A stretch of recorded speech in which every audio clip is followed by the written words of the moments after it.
देश ही हमारे, इनकी यहाँ की बहुत सारी चीजें, इनके देश का सैमसंग फ्रिज, सैमसंग के मोबाइल, एलजी कंपनी, सैमसंग, देवू, हुंडई, एलएस, पोस्को, दुनिया की बड़ी बड़ी कंपनियां, इनकी आबादी हमारे प्रदेश से कम है, लेकिन ये लोग पूरी दुनिया में बिजनेस फैलाए हुए हैं।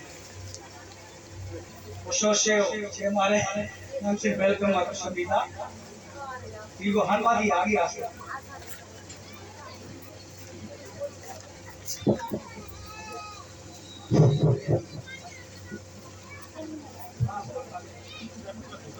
안녕하세요.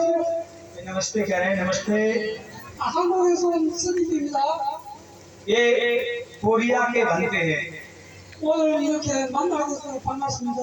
आज आप लोगों से ऐसे गांव में और भगवान बुद्ध की कथा में मिलकर के बहुत प्रसन्नता हुई।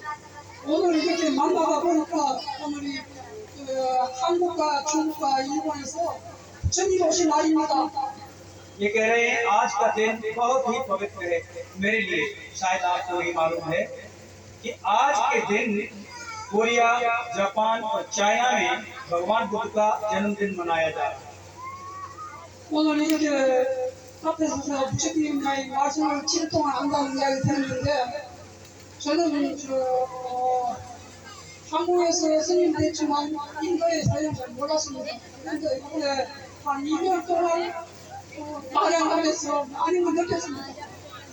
ये कह रहे हैं मुझे तो कभी पता नहीं था इस तरह से कोई भारत में जाकर के ऐसे लोगों के बीच में भी मुझे जाने का मौका मिलेगा और मिलने का मौका मिलेगा। हम 1 साल पहले से भारत में आए हुए हैं। भारत से पहले चाइना और म्यांमार और देशों में भी घूमे हैं, लेकिन इस तरह का भगवान बुद्ध को लेकर के इतने नालायक लोग जो इतनी अच्छी व्यवस्था करके इतनी मुसीबतों में भी अच्छी व्यवस्था करने के बाद वो भगवान बुद्ध के धर्म को सुनने के लिए लालायक है। मैं पहली बार देखा। 오늘 여기서 만난 것도 옛날에 치면은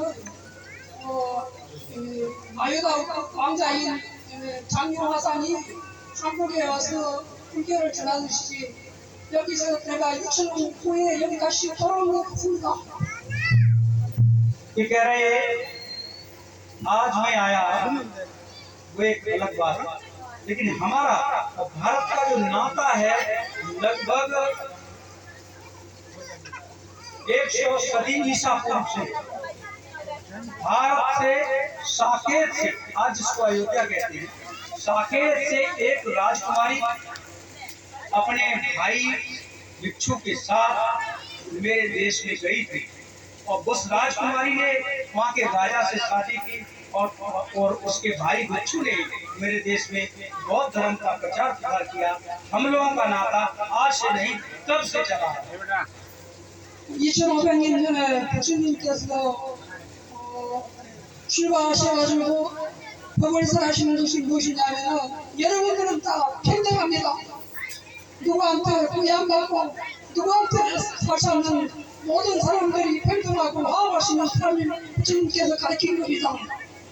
ये कह रहे हैं कि आज से 563 ईसा पूर्व बुद्ध पैदा हुए और तब से लेकर के उनका जो ये उनकी शिक्षाएं हैं आज भी आप लोगों के बीच में विद्वान है,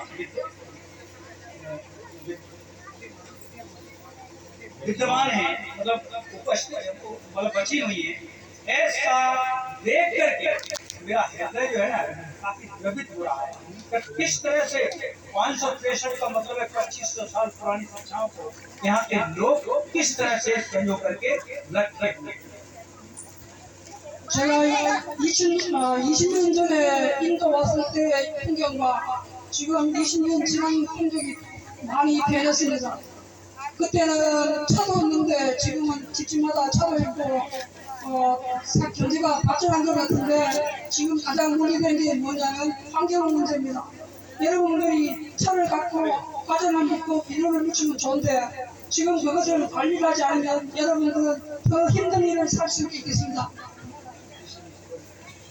ये कह रहे हैं कि आज से 20 साल पहले भी मैं भारत में आया था।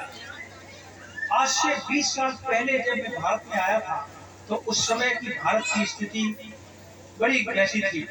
लेकिन आज जब मैं आया, इस बार जब मैं आया तो मैं देख रहा हूँ, लगता है कि ज्यादातर लोगों के पास कारें हैं, पक्के घर हैं, 20 साल के पीछे मोटरसाइकिलें हैं, रोड भी अच्छे हो गए हैं।